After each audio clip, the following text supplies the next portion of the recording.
పిల్లలకి స్కూల్ పాఠశాలైతే పేరెంట్స్‌కి స్కూల్ పేరెంట్స్‌శాల. శ్రీమాత్రే నమః. శ్రీ గురుభ్యో నమః. ద్వాదశ రాశుల వారికి కూడా ఈ ఆగస్టు నెలలో శ్రావణ మాసంలో గ్రహ సంచారాన్ని బట్టి ఎలా ఉండబోతుంది, ఎలాంటి రెమెడీస్ తీసుకోవాలి, ఎలాంటి మంత్రపఠనం చేయాలి, అలాగే ముఖ్యంగా ఈ ద్వాదశ రాశుల వారికి సంబంధించినటువంటి వాటికి సంబంధించి ఏ ఏ యోగాలు ఉన్నాయటువంటి విషయాన్ని ఇప్పుడు మనం తెలుసుకుందాం. తదుపరి కర్కాటక రాశి. కర్కాటక రాశి వారికి సంబంధించి శ్రావణ మాసంలో ఆగస్టు నెలలో ఎలా ఉండబోతుంది, ఎలాంటి మంత్రపఠనం చేయాలి, ఎలాంటి రెమెడీస్ పాటించాలనే విషయాన్ని ఇప్పుడు మనం తెలుసుకుందాం.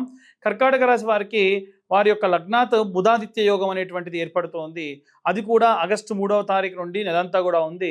అయితే శ్రావణ మాస ప్రారంభం నుండి కూడా ఈ బుధాదిత్య యోగం వీరికి యోగించేటువంటి అవకాశమే కల్పిస్తుంది. ప్రథమార్థము ద్వితీయార్థము రెండు కూడా బాగానే ఉంటుంది. వీరికి చాలా తక్కువ మేరకు మిశ్రమ ఫలితాలు మాత్రమే గోచరిస్తున్నాయి. ఎక్కువగా కూడా చాలా మంచి సత్ఫలితాలే గోచరించేటువంటి అవకాశం ఉంది.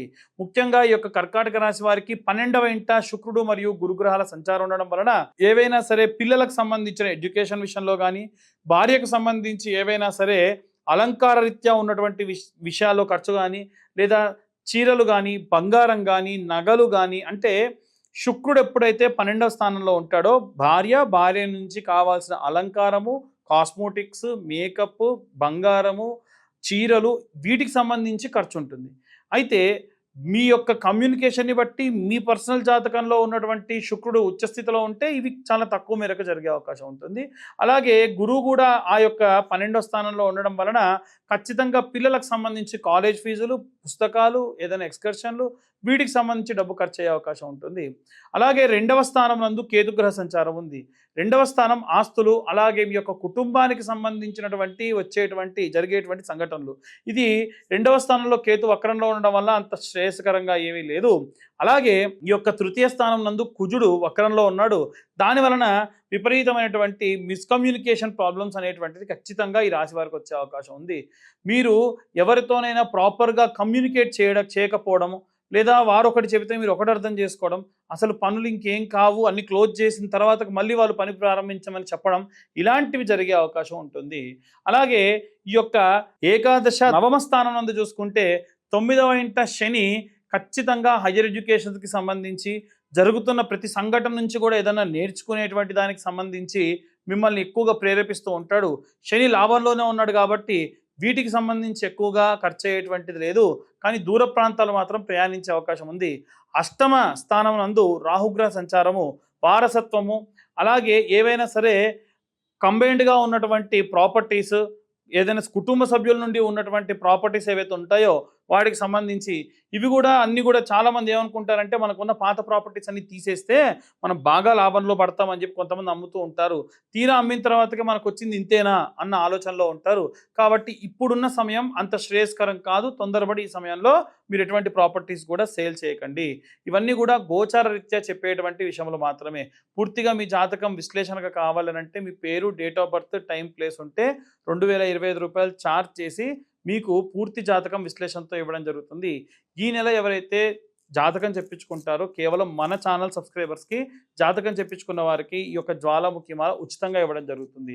ఇక అన్ని వర్గాల వారికి ఎలాంటి రెమెడీస్ తీసుకోవాలి, ఎలాంటి మంత్రం చదువుకోవాలనే విషయాన్ని ఇప్పుడు మనం తెలుసుకుందాం. చిన్నపిల్లలు, గృహిణులు, సినీ రాజకీయ రంగాల వారు, ఉద్యోగస్తులు, వ్యాపారస్తులు, అలాగే విదేశాలకు ప్రయాణం చేస్తున్న వాళ్ళు, సంతానం లేనివారు, అలాగే వివాహం కోసం ఎదురు చూస్తున్న వాళ్ళు, అలాగే ఎవరైతే డైవర్స్ విషయాల్లో ఇబ్బంది పడుతూ ఉన్న వాళ్ళు, వీరందరూ కూడా పాటించవలసినటువంటి నియమ నిబంధనలు.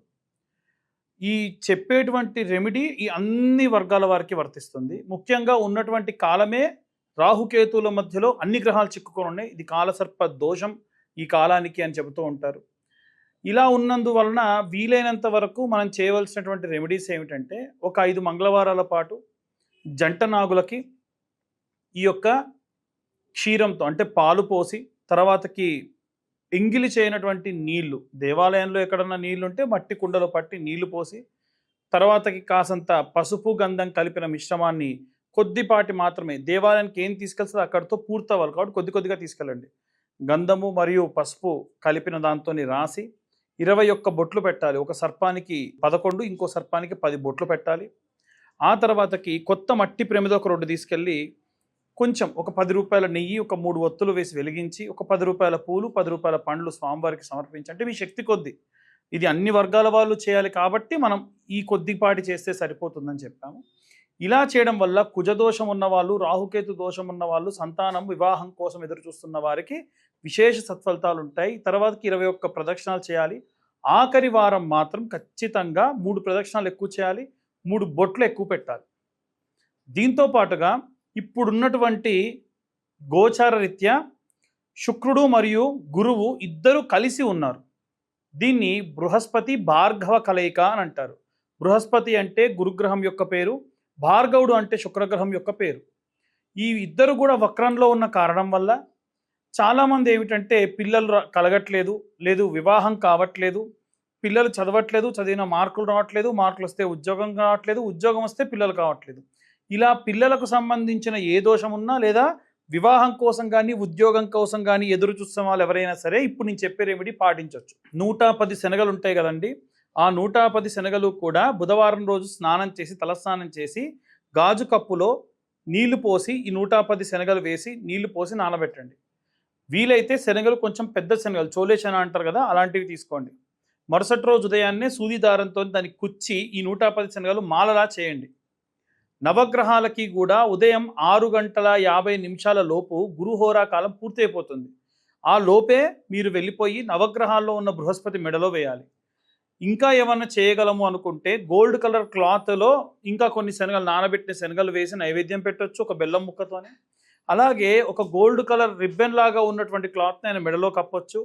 సంపెంగ నూనె లేదంటే విప్ప నూనెతోని స్వామివారికి హారతి లేదా అక్కడ దీపారాధన చేయొచ్చు.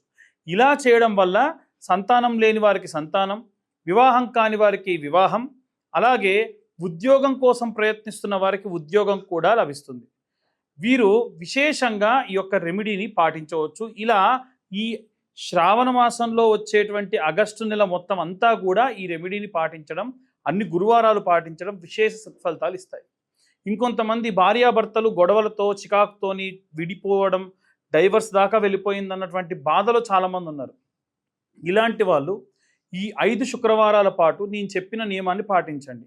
శుక్రవారం నాడు ఉదయాన్నే బ్రాహ్మీ ముహూర్తంలో లేచి ఈ తలంటు స్నానం చేసి, ఈ జడ మొత్తం అంతా ముడి వేసుకొని, స్నానం చేయకుండా ఇల్లు ఊడడం లాంటివి చేయకూడదు. స్నానం చేసిన తర్వాత ఇల్లు ఊడ్చుకొని, గడపలకు పసుపు రాసుకొని, ఇంటి ముందు ముగ్గు వేసుకొని, ఆ తర్వాతకి అమ్మవారికి ఉదయము మరియు సాయంత్రము చాలా తక్కువ మొత్తంలో ఏదైనా సరే పండ్లు లేదా అల్పాహారాన్ని నివేదన చేయండి. రజోగుణంతో ఉన్నటువంటివి ఎట్టి పరిస్థితుల్లో అమ్మవారికి నైవేద్యం పెట్టొద్దు.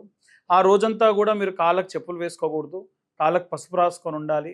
ఎక్కడికి వెళ్ళినా కాళ్ళకు చెప్పులు లేకుండానే వెళ్ళాలి, చీర ధరించే ఉండాలి. మధ్యాహ్నం పూట అమ్మవారికి ఏదైనా నైవేద్యం వండి, ఆ నైవేద్యంలో అల్లం, వెల్లిపాయ, ఉల్లిగడ్డ, వంకాయ, కాకరకాయ ఇట్లా రజోగుణం ఉన్నటువంటివి ఏవి కూడా లేకుండా అమ్మవారికి నైవేద్యం వండి, అన్నం, పప్పు, చారు, పెరుగు ఇలాంటివి ఒక బండ లేకుంటే ఒక టైల్ తీసుకోండి, దాని మీద ఇవన్నీ కూడా నైవేద్యం పెట్టండి. ఇలా నైవేద్యం పెట్టినటువంటిది అమ్మవారికి చూయించి మీరు అదే బండపై తినాలి. అంటే ఎటువంటి ఇస్తరు లేకుండా అదే బండపై తినాలి. ఇలా చేయడం వల్ల భర్త అనారోగ్యంతో ఉన్న, భార్యాభర్తలిద్దరికీ గొడవలున్నా, తీవ్రమైన చికాకుల్లో ఉన్నా మీకు ఈ యొక్క రెమెడీ అనేది వర్తిస్తుంది. నేలపై ఎటువంటి చాప, పరుపు లేకుండా నిద్రించాలి. అయితే వివాహము, సంతానం కోసం చేస్తున్నటువంటి వాళ్ళు బృహస్పతికి సంబంధించిన మంత్రం చెప్పాలి అనంటే గురు అరిష్టేతు సుసంప్రాప్తే గురు పూజాంచకారయేత్ గురుధ్యానం ప్రవక్ష్యామి పుత్రపీడోపశాంతయే అన్న మంత్రాన్ని చదవాలి. కుజగ్రహానికి సంబంధించి జంటనాగులకు పూజ చేసే వాళ్ళు శరవణ భవాయ విద్మహే కార్తికేయాయ ధీమహి తన్నో స్కంద ప్రచోదయాత్ అన్న మంత్రం చదువుతూ ప్రదక్షిణలు చేయడం కానీ, బొట్టు పెట్టడం కానీ మంచిది. అలాగే శుక్రాచార్యుడికి సంబంధించిన శుక్రుడు కూడా బాలేదు కాబట్టి శుక్రవారం చేస్తున్న పూజకి హిమకుంద మృణాలాభం దైత్యానాం పరమంగురుం సర్వశాస్త్ర ప్రవక్తారం భార్గవం ప్రణమామ్యహం అన్న మంత్రం చదవడం విశేష సత్ఫలితాలు ఇస్తాయి. ఇవన్నీ కూడా ఇప్పుడు నడుస్తున్నటువంటి గ్రహస్థితిని బట్టి గోచార రీత్యా చెప్పేటువంటి విషయములు. పూర్తిగా జాతకం విశ్లేషణగా కావాలి అనుకుంటే కింద ఉన్న నెంబర్కి మీ పేరు, date of birth, time, place WhatsApp చేయండి. 2025 రూపాయలు ఛార్జ్ చేసి మీకు జాతకం ఇవ్వడం జరుగుతుంది. ఈ జాతకం చెప్పించుకున్న వాళ్ళకి ఈ నెలలో మాత్రమే కేవలం మన ఛానల్ సబ్స్క్రైబర్స్కి మాత్రమే ఈ యొక్క జ్వాలాముఖి మాల ఫ్రీగా ఇస్తాం. ఎవరు జాతకం చెప్పించుకుంటే వాళ్ళకే. జాతకానికి కూడా 2025 రూపాయలు ఛార్జ్ చేస్తాము. ఇవి రుద్రాభిషేకంలో పెట్టినటువంటి మాలలు మాత్రమే మీ దాకా అందించడం కూడా జరుగుతుంది. ఆసక్తి కలవారు కింద ఉన్న నెంబర్ కాంటాక్ట్ చేయండి. అలాగే మా యొక్క వీడియో గనక ఇన్ఫర్మేటివ్గా ఉంటే ఇంకా కొంతమందికి షేర్ చేయండి. ఈ వీడియో మీకు నచ్చినట్టయితే లైక్ చేయండి. ఇప్పటి వరకు మీరు సబ్స్క్రైబ్ చేసుకోకపోతే సబ్స్క్రైబ్ చేసుకోండి. ఎందుకంటే మా ఛానల్ వాళ్ళ యొక్క పురోగతికి ఇంకా మీరు సహాయం చేసిన వాళ్ళు అవుతారు. సర్వే జనా సుఖినో భవంతు. స్వస్తి.